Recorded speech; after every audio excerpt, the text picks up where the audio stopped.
इस गोदी मीडिया के अखबार और न्यूज चैनल को 250 रुपया देना बंद कर दो। इतना काम नहीं होता। जिन अखबारों में सांप्रदायिक खबरें छपती हैं, जिनके खिलाफ छपती है, वो भी लेके पढ़ रहे होते हैं उसे।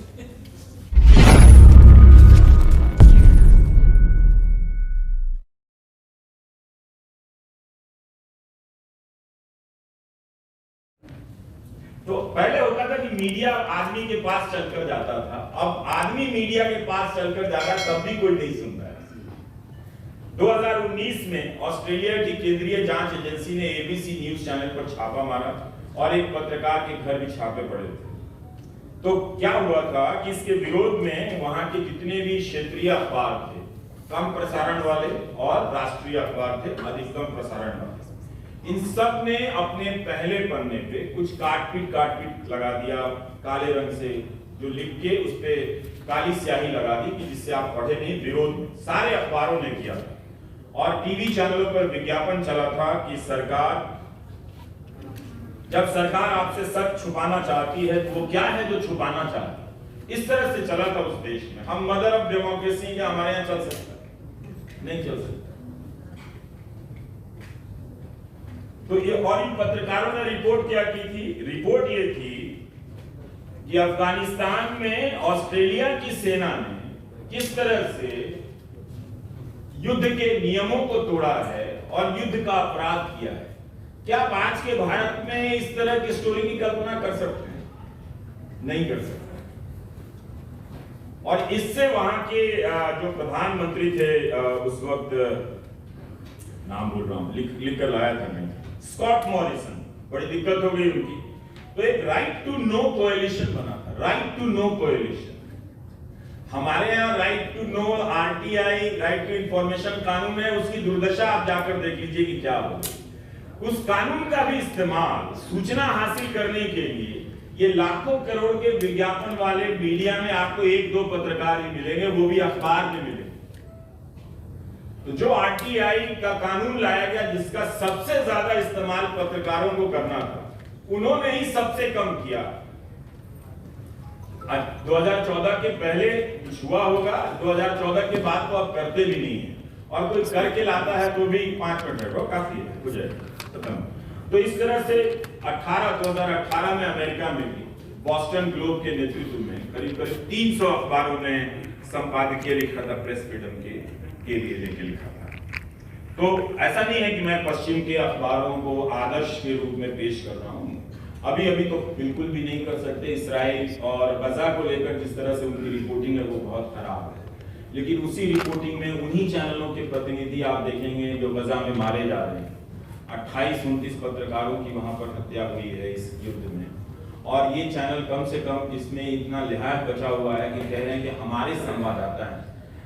मुझे ठीक से नहीं मालूम कि ये इनके पूर्णकालिक संवाददाता हैं या अंशकालिक हैं, स्ट्रिंगर हैं, लेकिन फिर भी ये कहना कि ये हमारे संवाददाता हैं। और उन पर इसी दौर में आप देखिए कि वहीं के पत्रकार हैं जो उस युद्ध क्षेत्र से रिपोर्टिंग कर रहे हैं, उनके अपने बच्चे मारे जा रहे हैं, परिवार के लोग मारे जा रहे हैं, फिर भी वो रिपोर्टिंग कर रहे हैं।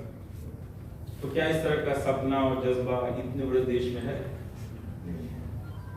अब तो कोर्ट में भी आप क्या ही कहें, जज लोग दुखी हो जाएंगे, हमारे बारे में छोड़ता नहीं। तो इस तरह से आप देखिए कि कितना एक जरूरी पेशा था, डॉक्टर की तरह ही एक जरूरी पेशा है। डॉक्टर भी वहां से नहीं भाग रहे। शिफा अस्पताल के डॉक्टरों ने तो मैदान छोड़कर नहीं भागे, वो वहां टिके हुए हैं। कायदे से आज के मीडिया में वो उन्हें हीरो बनाया जाना चाहिए था कि ये कौन लोग हैं जो अपनों को मरता हुआ देख रहे हैं, दूसरों को बचाने की कोशिश कर रहे हैं। पता है कि बिजली जाएगी और अस्पताल पर बम गिरने वाला है, ठीक से पता है, 100% पता है कि यही होने वाला है, तब भी वो मरने के लिए वहां पर खड़े हैं। इस 10 वर्षों में भारत के लोकतंत्र पर कितना हमला हुआ। नागरिकों से जब लोग मुझसे पूछते मुझे क्या करना चाहिए, मैं बताता हूं उपाय। ऐसा उपाय बताऊंगा कि कपड़े भी गंदे नहीं हैं। तुम इस गोदी मीडिया के अखबार और न्यूज चैनल को 250 रुपया देना बंद कर दो। इतना काम नहीं होता। जिन अखबारों में सांप्रदायिक खबरें छपती हैं, जिनके खिलाफ छपती हैं, वो भी लेके पढ़ रहे होते हैं उसे,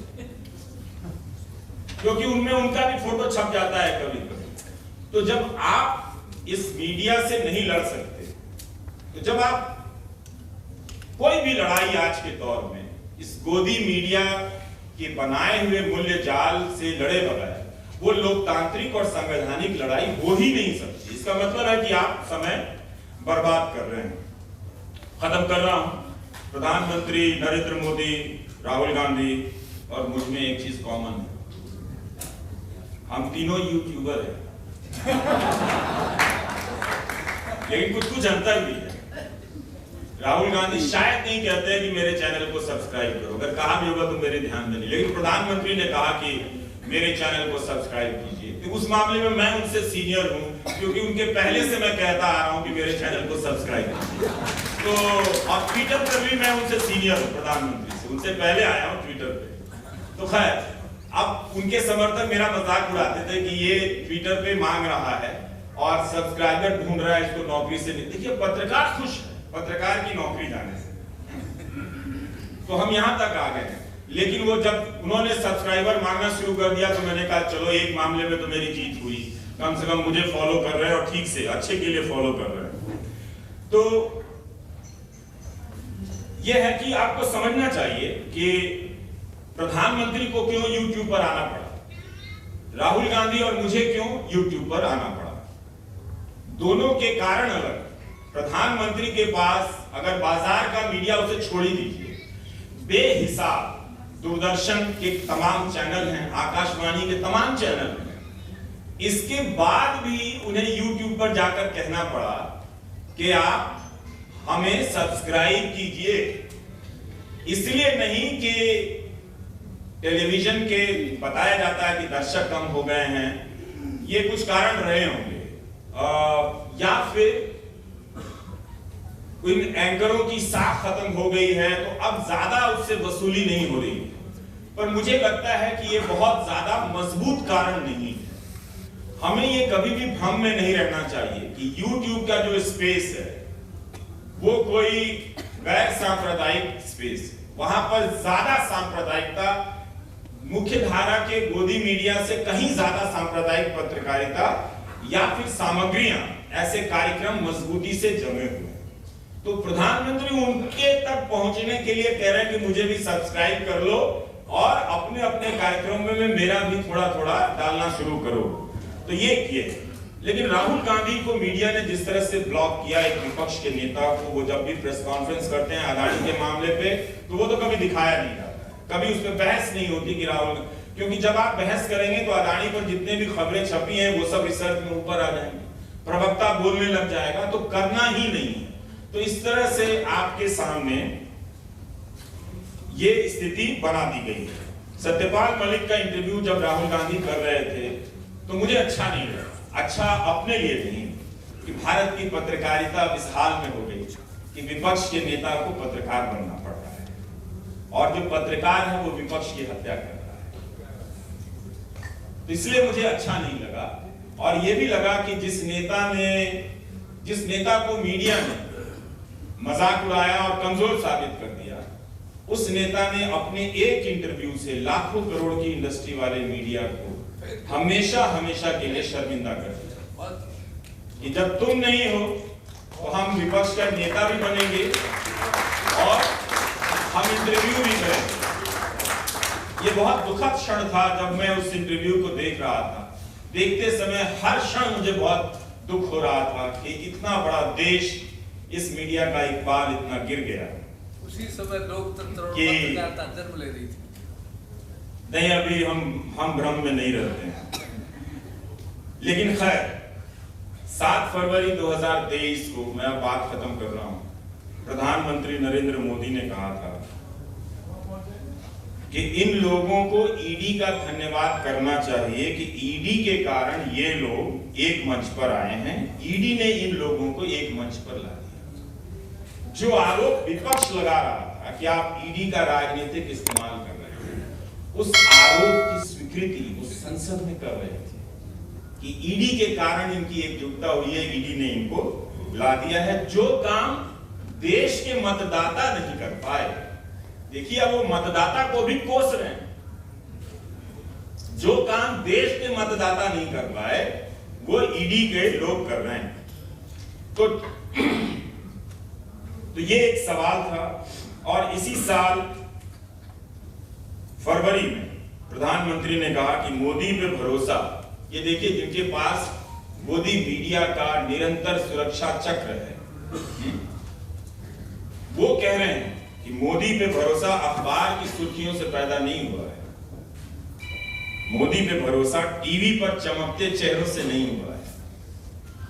जिन्होंने कितनी खिदमत की उनके बारे में वो कह रहे हैं कि मोदी पे भरोसा अखबार की सुर्खियों से पैदा नहीं हुआ, मोदी पे भरोसा टीवी पर चमकते चेहरों से नहीं हुआ, जीवन खपा दिया है, पल पल खपा दिया है। एक और बयान है अशोक जी, वो मैं कहना चाहता हूँ। 2019 का चुनाव हो रहा था, इंडियन एक्सप्रेस के राजकमल झा और रवीश तिवारी अब नहीं है, उनका इंटरव्यू है। और उस इंटरव्यू में एक लाइन है, मैं अक्सर सोचता हूँ कि उस स्तर का अखबार क्यों नहीं इस लाइन को हेडलाइन में डाला था, और क्या ये एडिटोरियल चूक थी? ये हो ही नहीं सकता है।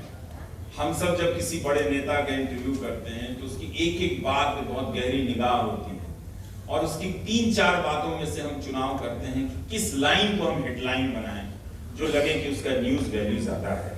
तो प्रधानमंत्री कहते हैं, whether news gets published is not the only thing in a democracy. समाचार प्रकाशित होता है या नहीं, लोकतंत्र में यही एकमात्र चीज नहीं। नमस्कार।